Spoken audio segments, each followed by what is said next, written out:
guys to remember this business.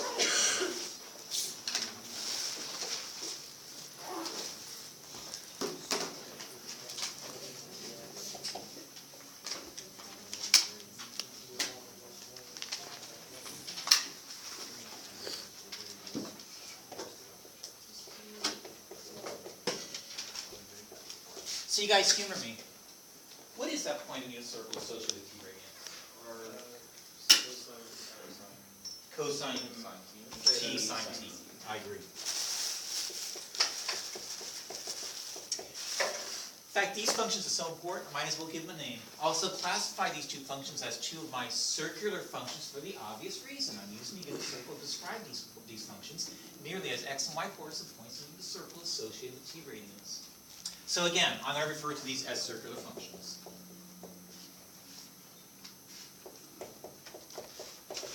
Of course, you guys, it's based on the unit circle, and the equation of the unit circle is nothing more than X squared. x squared plus y squared equals R squared. True, it's just r in this case is 1. Yeah. But you guys, if I plug x and y, I misspoke. If I substitute in cosine of t and sine of t for x and y respectively, don't I just simply generate the Pythagorean identity? Okay, I'm boring you guys to death. You all know this. But what about instead of drawing the unit circle, I draw a unit hyperbola? I consider the graph equation x squared minus y squared is equal to 1. So in the x-axis, y-axis coordinate system, I guess I'm just dealing with this hyperbola right here, where my two x-intercepts are at -1, 0, and +1, 0. I just maintained there's a way I can parameterize this particular curve in terms of, I'll make this letter up out of thin air. How about t? Where the corresponding point on unit hyperbola could be defined as being nothing more than the, well, let's do what we did over there. The cosine of t, call the sine of t. Oh, I guess I can't, can I? I've already used the cosine of t, sine of t. I'll use gimmicky notation. I'll think of this as the hyperbolic cosine of t and the hyperbolic sine of t. They correspond to those 2 points on the unit hyperbola, just like with the circular functions. That's why I'll subclassify these as my hyperbolic functions.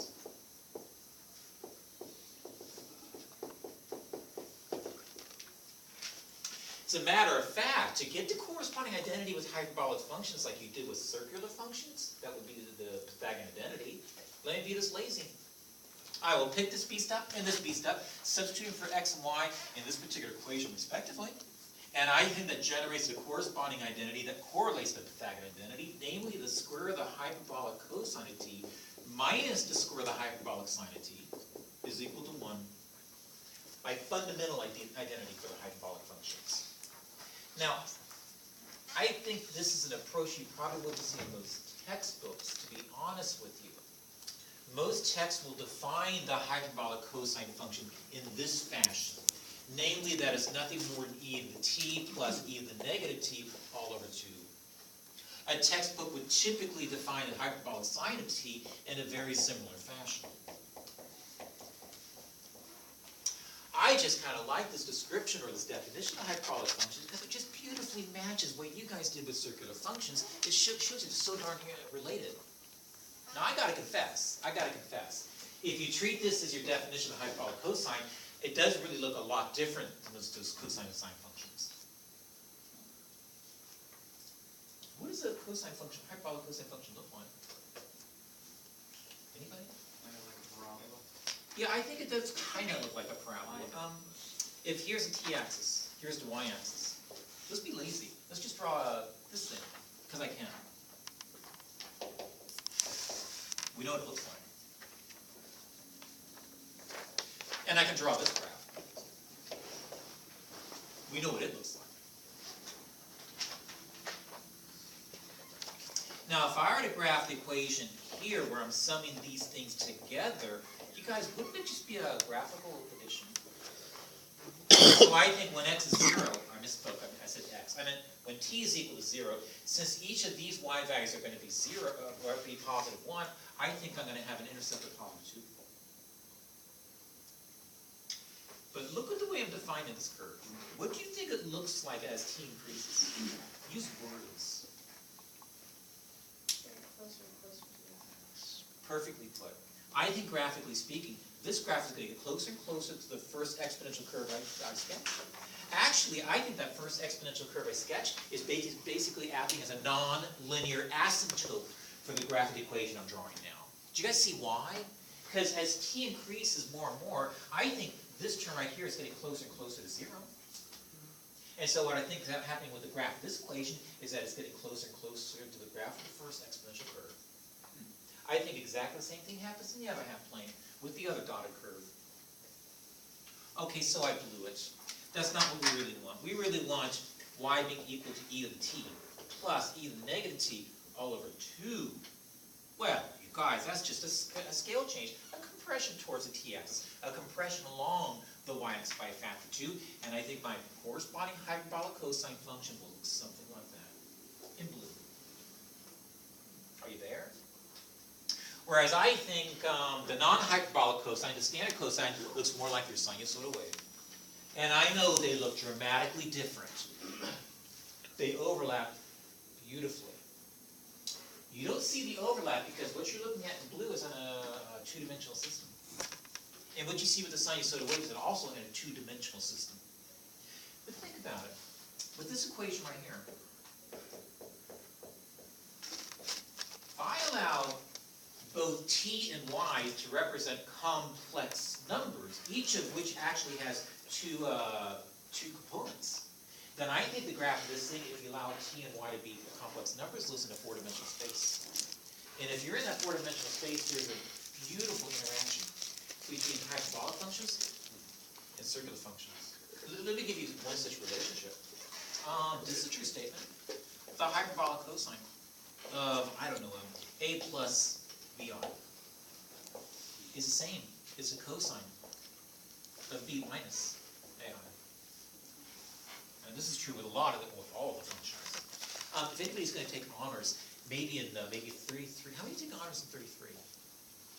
It's just 2 of us in here. I'll probably have you guys verify this. We'll drive it back there.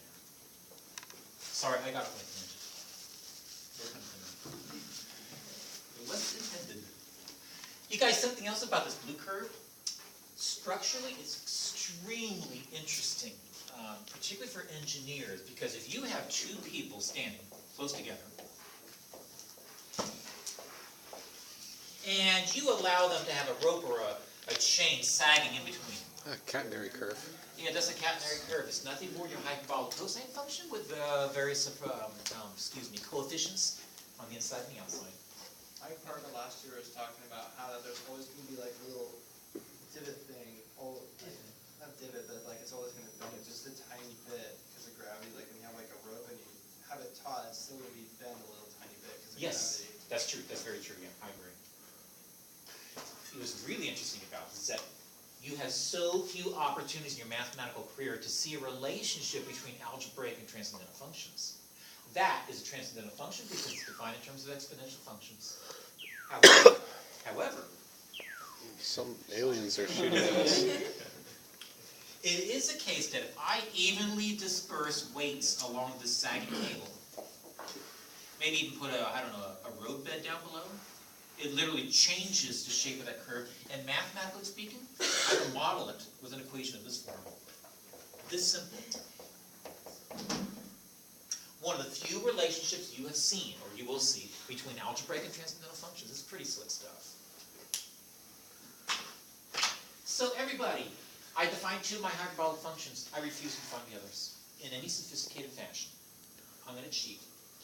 I will now define the others relative to these basic building blocks, the hyperbolic sine and hyperbolic cosine. I will literally define the hyperbolic tangent to be nothing more than the ratio of the hyperbolic sine to the hyperbolic cosine. Do you guys mind if I don't write the other ones down? Clearly, the hyperbolic secant is going to be the reciprocal of hyperbolic cosine. The hyperbolic cosecant is going to be the reciprocal of hyperbolic sine. And finally, the hyperbolic cotangent, the reciprocal of the hyperbolic tangent. It'll be that straightforward, so we've got all those other basic identities working for us. You guys, I've got so much more to say. I talked about hyperbolic sines and cosines. We need to discuss their inverses and their derivatives. So, inverses.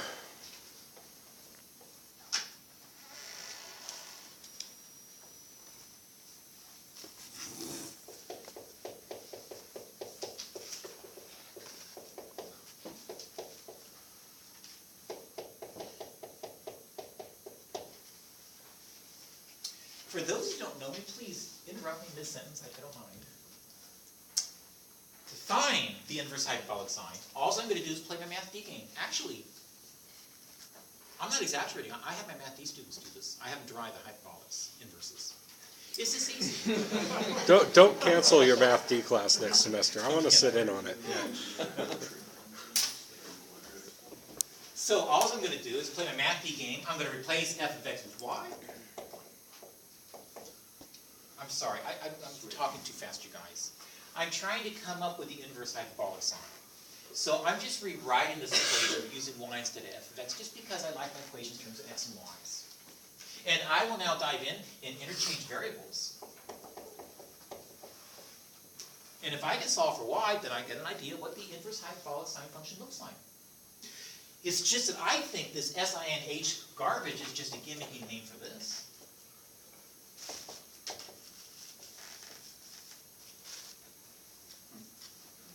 And here's where the work is, solving for y. In terms of x. Well, actually, guys, I don't like the equation the way it's written because it involves fractions. So you allow me to get rid of the fractions. If I multiply both sides by 2, I got it. So I want a yes or no answer. Do you guys agree I got rid of the fractions? No. We can know why not. E to the y, 1 over e to the y. Yeah, negative y could be interpreted as a fraction. So if I interpret this equation as being this, I guess I have not succeeded in accomplishing the task of getting rid of fractions. So, let me dive in. I think what's really sitting in front of me is e to the 2y minus 2x e to the y minus 1. That was a big ooh. Isn't that nice, you guys? Just a quadratic equation. If you don't see it, check this out. I've got this red thing squared plus this a in black times the same darn red thing. Minus 1 being set equal to 0. It is quadratic. And since it's quadratic, I'll cheat. I won't even bother factoring. I'll just dive in and use the quadratic formula. And I see the solutions for that red beast are going to be nothing more than my negative b plus or minus the square root of b squared minus 4ac all over 2a. You tell me if I'm skipping too many steps. Number 1, pulling out a common factor 4 from these two. Pulling out the square root to show there's a 2. Cancel 2's all over the place. I see that e to the y is nothing more than x plus or minus the square root of x squared plus 1. And in taking the log of both sides, oh shoot, I can't. I really can't. Technically speaking, when you look at that mess, what you see on the right-hand side of the equal sign is necessarily negative. But you guys are so familiar with exponential functions. You know the output of an exponential expression like that can never be negative. So I guess I got to come in with right eraser and reject the negative component of that square root. Now it's safe to take the natural log of both sides. And you guys, on an intuitive level, this is making a lot of sense. I mean, if my hyperbolic sine function is going to be determined in terms of exponential functions, natural exponential functions, you should expect the inverse hyperbolic sine to be described in terms of the inverse of natural exponential functions, which are natural log functions. So you actually have your math D students do that? Oh yeah. Well, no, they have to finish. They have to say.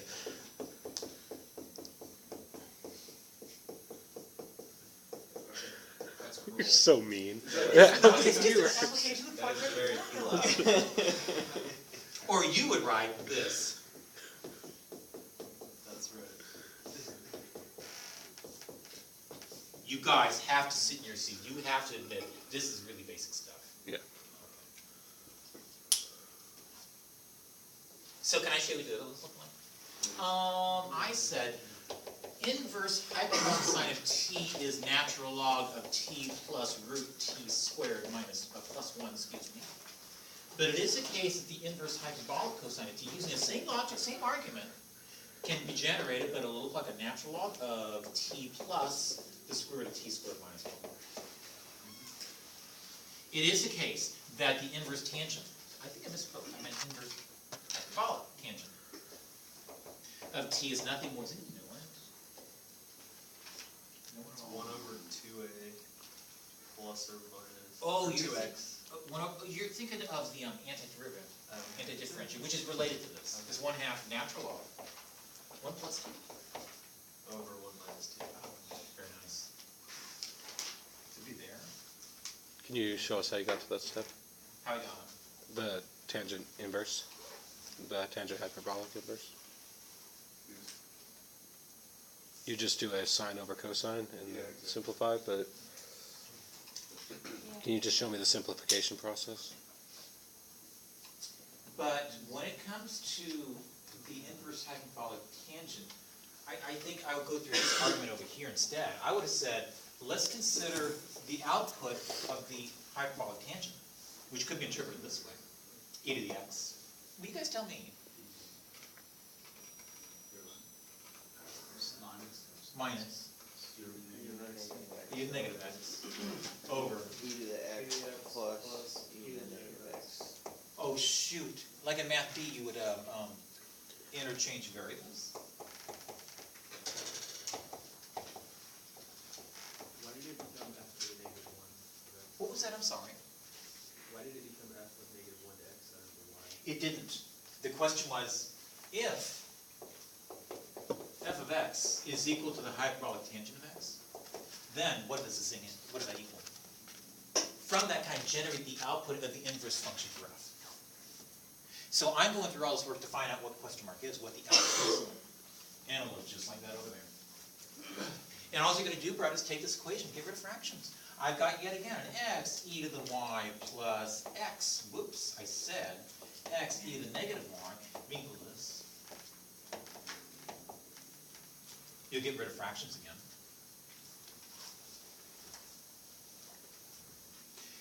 They'll give you this, x e to the 2y, plus an x being equal to an e to the 2y, is that minus 1? If I multiply both sides by e to the y, I get rid of fractions. And since I'm trying to isolate y in this equation, I'll bring all the terms involving it to one side. Would that be this? Be equal to this. Or would that say this?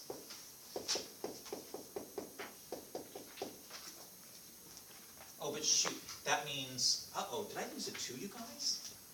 I'm so sorry. My 2y magically became a y. And now, taking the log of both sides.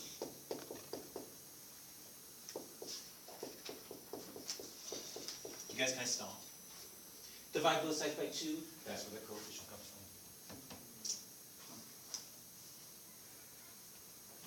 So it's more like you guys were not exposed to stuff before, but it really isn't that difficult. Now I confess I haven't talked about any calculus. I've been talking for probably 15 minutes, and I haven't mentioned the calculus. So let's dive in. Hi, Raisin.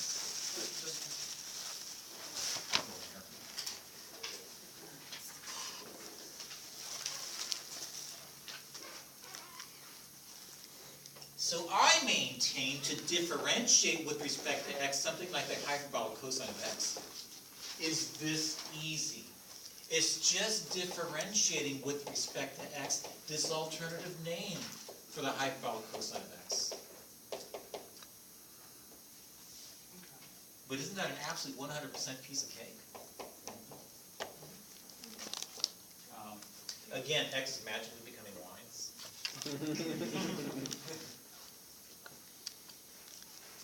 But of course, you guys recognize this is just being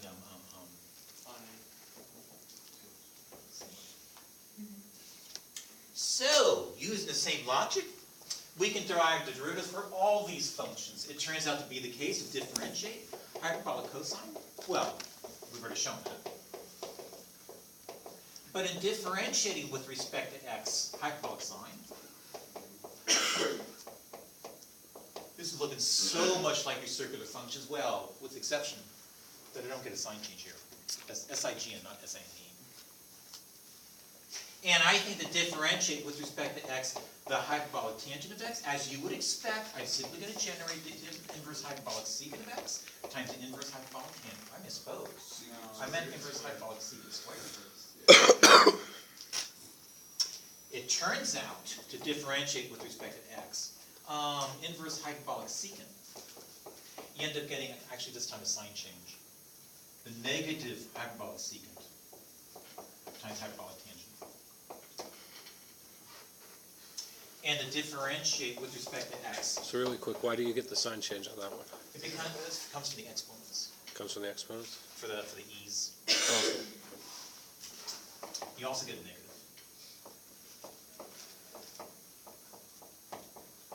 And even with the hyperbolic tangent. I said tangent, didn't I? I meant cotangent.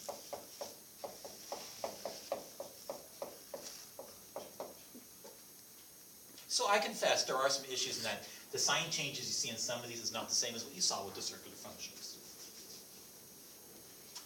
But here's a big question. How are we going to differentiate with respect to x? The inverse hyperbolic of the functions, like the inverse hyperbolic of cosine. With the definition derived from the u to x definition of regular. You know what, I could. That is actually one way to verify and derive this out of thin air. I was just kind of thinking you guys are going to say, go back to your algebra functions. I mean, we already defined the inverse hyperbolic cosine of x as being the natural log of stuff. And that's pretty easy to differentiate. So, another name for inverse hyperbolic cosine is the natural log of this mess. What was it? X plus square root of x squared Plus 1. minus 1 for hyperbolic cosine plus 1 for hyperbolic sine. another parenthesis. Oh, thank you. I missed a parenthesis. And now to differentiate with respect to x is as easy as differentiate log of anything. I just get 1 over that thing. Chain Times rule. the root of that thing.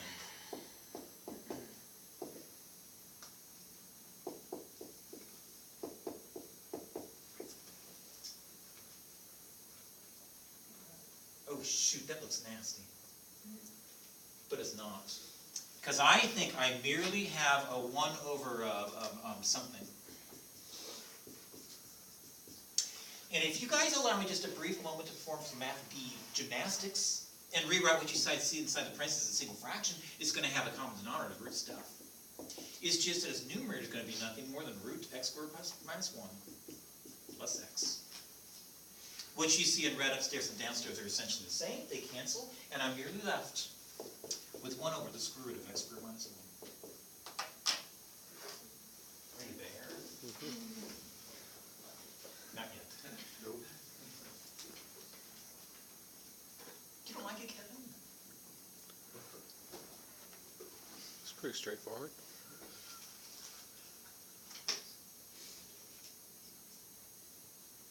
Alright, you guys, for those who know me, I'm here to attack. Maybe you can show us like some more of the graphical elements. Yeah, what is the tangent? Yeah, I mean, I'll in do terms last of the analytic geometry of it. I mean, this is the algebra, but And the calculus. in the calculus, but there's more to this. Absolutely. We'll talk about it in a moment. To finish up this discussion though, let's just list these antiderivatives. I said antiderivatives, I meant derivatives. So we've got the derivative of the hyperbolic, or the inverse hyperbolic cosine, to differentiate with respect to x, the inverse hyperbolic sine. You guys, same process, go through the same derivation, it turns out to be this 1 over the square root, x squared plus 1. And to differentiate with respect to x, the inverse hyperbolic tangent of x, you simply get 1 over 1 minus x squared. So, how many... You forgot the H on that. Oh, thank you very much. Otherwise Otherwise, it'd be a sign change. I guess it would. So how many of us are currently in 31? Oh, that many of us. In Chuck's 31, have you guys looked at trigonometric substitutions yet? Yeah, we just Yeah. did it today. In my section of 31, I merely introduced it. I went through signs only. But you guys can easily see it go backwards. If you've got an integral involving something like 1 over 1 minus x squared with respect to x, you can just list it.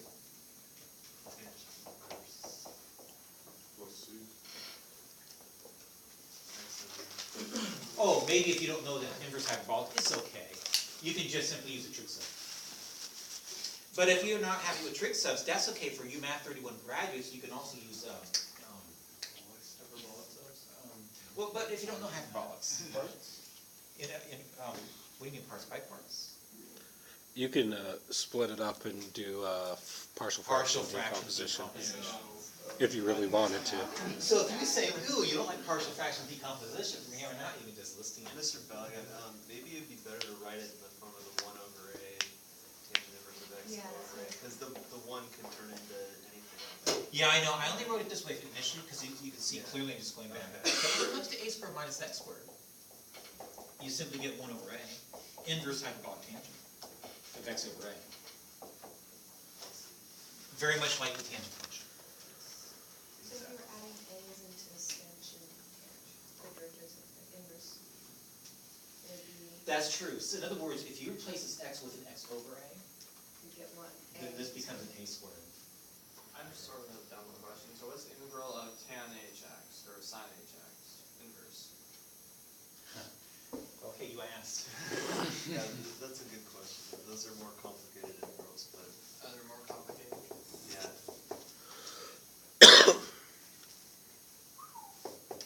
Sorry for those in my class, my 31, you've already seen this. I am simply going to come in. Actually, I'll stop talking for a minute. Let me back up. It's not easy to integrate. Well, just sitting in your chair looking at it's not. Is it easy to differentiate? A lot of times when I look at an integral, and even though I'm integrating, but if I recognize it's really easy to differentiate what's in there, that just screams out at me that the approach is going to be integration by parts. So I maintain using integration by parts is definitely the way to go. So I need to let views be something, dv be something, and deal with the consequences. For example, if u is equal to just simply 1, dv is equal to the inverse hyperbolic of x with respect to x. What do you mean no? Why not? That's the exact same thing you have right there. Thank you. I think I'm begging the question. I think this is just repeating the question. So I think the more intelligent choice would allow u to be the inverse hyperbolic. After all, like I said, it's easy to differentiate. And dv be everything else. Well, no tricks this time. Now life's a piece of cake. After all, it's derivative. It's derivative. You guys are going to play. X squared plus 1. Yes, I agree. And v is going to be. X. Ah, but the integration by parts formula tells me I can now replace this integral with another expression involving another integral that might be easier to handle. In particular, I think this integral is my uv. In this case, x, inverse hyperbolic. Minus the integral involved my v du, which is nothing more than x over the square root of x squared plus 1 with respect to x. Ah, piece of cake, you guys. That's a use that we can do in our heads. Yep. And I think at the end, we merely get our x, hyperbolic sine inverse of x, minus egads.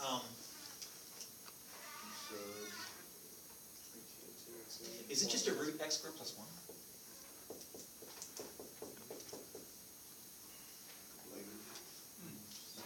Pull 1/2 out. Yeah, yeah. The 1/2 out, the 1/2 upstairs and downstairs cancel each other out. Yeah. Piece of cake. I agree. Good. That's better. So graphically speaking,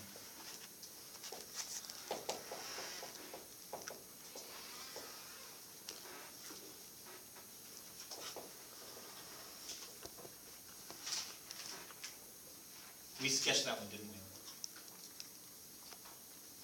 But what about this one? Because I think this is going to be created by looking at this beast. Looking at this beast.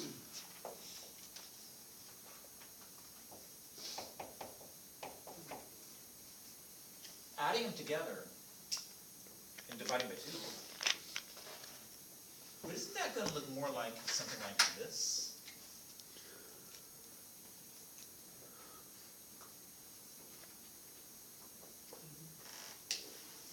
Do you guys agree? So humor me, what's the inverse hyperbolic sine of 0? I said inverse, I take that back. I meant, what's the hyperbolic sine of 0? 0. What's the hyperbolic cosine of 0? 0. 1. 2. What'd you answer this question?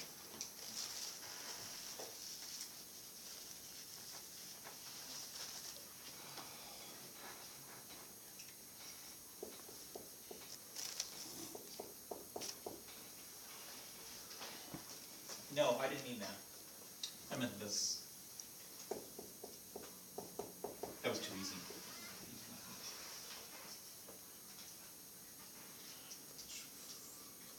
Ooh.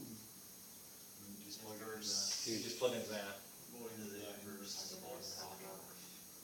Inverse non-cosine. Yeah, or just replace the hyperbolic cosine of x with e to the x plus e to the negative x over 2 and solve for x. Either way. But you know inverse cos. Yeah, but now we have inverse cos, it's even easier. Yeah. I agree. What do you think you say about this? The graph of this?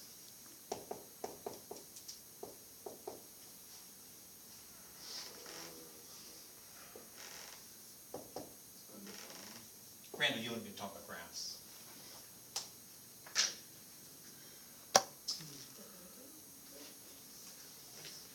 I assume you haven't seen this before, but since you haven't, how would you generate the graph? What would you do? Well, you could look at it. It's not even. You can look at the ratio of the two, but also look in terms of the ratio of the two in terms of their definitions themselves. Yeah. Isn't this interpreted as nothing more than e to the x minus e to the negative x all over e to the x plus e to the negative x? Well, I should have over 2 upstairs and downstairs. It's just you multiply top and bottom by 2, you get rid of them. So, let's just talk about what happens as x increases up bound. I said, let's just talk about what happens as x increases up bound. Under five. As x increases, Goes to 1, right? it certainly does. Goes. I think I've got a horizontal asymptote of y equals 1.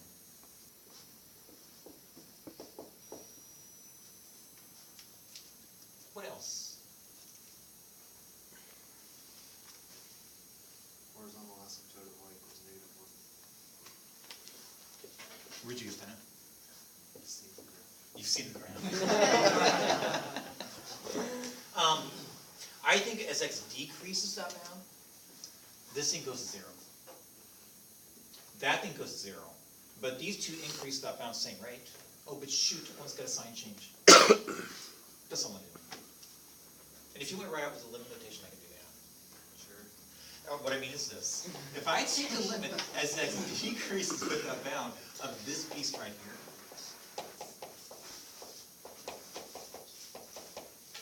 you guys, I'm tired, I'm lazy, I don't want to deal with the negative infinity.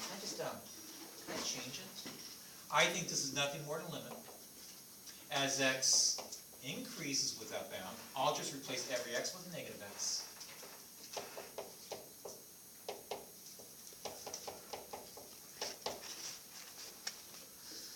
But this is nothing more than a limit.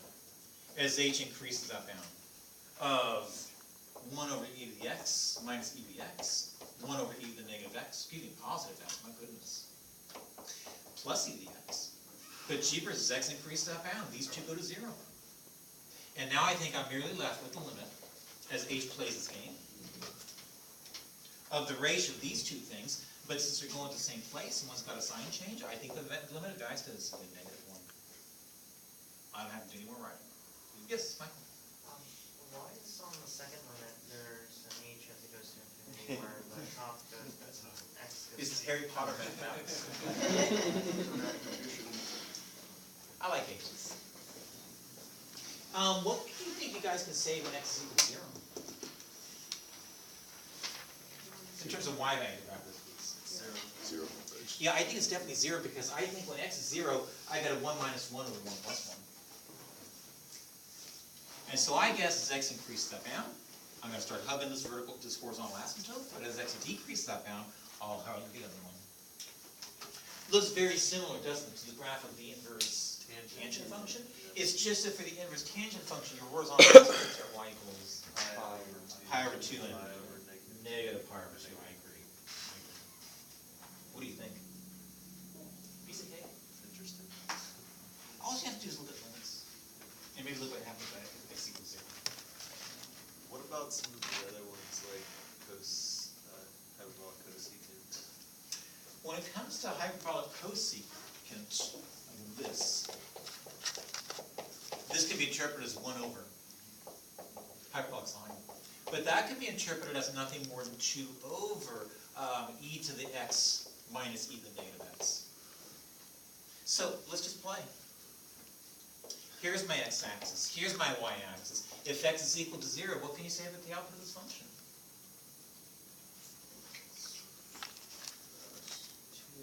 It's 2 undefined. over 1 minus 1 or 2 over 0 is undefined, so I guess I've got a vertical asymptote at the line x equals 0, the y-axis. However, as x increases without bound, what's really happening? If x increases without bound,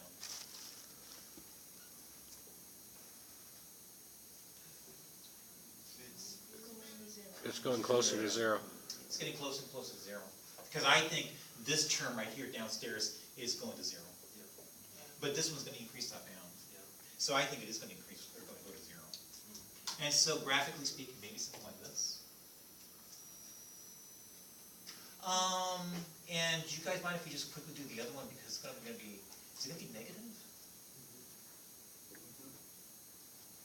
As x decrease that bound?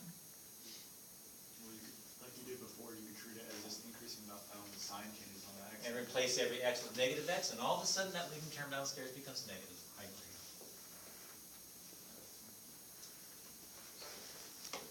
So Miranda, I think it's just a matter of just looking at inputs, clarifying outputs, seeing what's going on. Very true.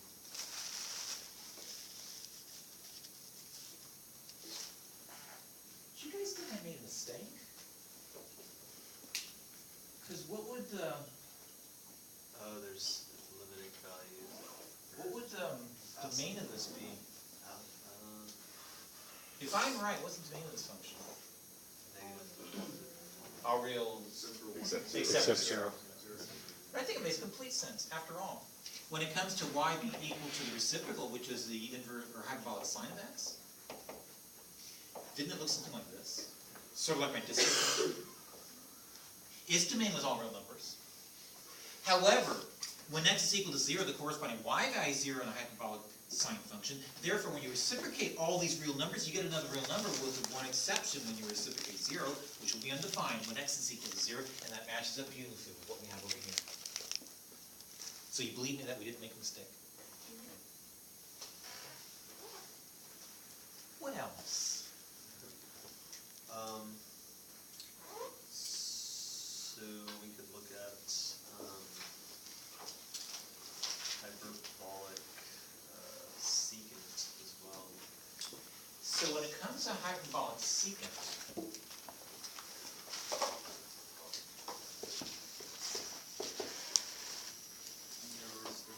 which, by the way, could be interpreted this way. Ah, I'm getting too sloppy again.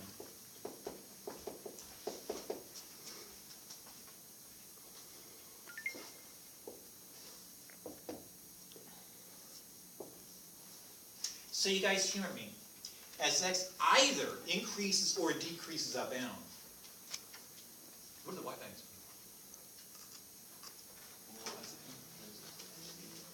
Yeah, I think it goes to 0, so I think I've got a horizontal asymptote at y equals 0 in both directions. When x is equal to 0, what's the corresponding y value? 1. I agree. Now, as x increases, do you think the denominator is going to increase?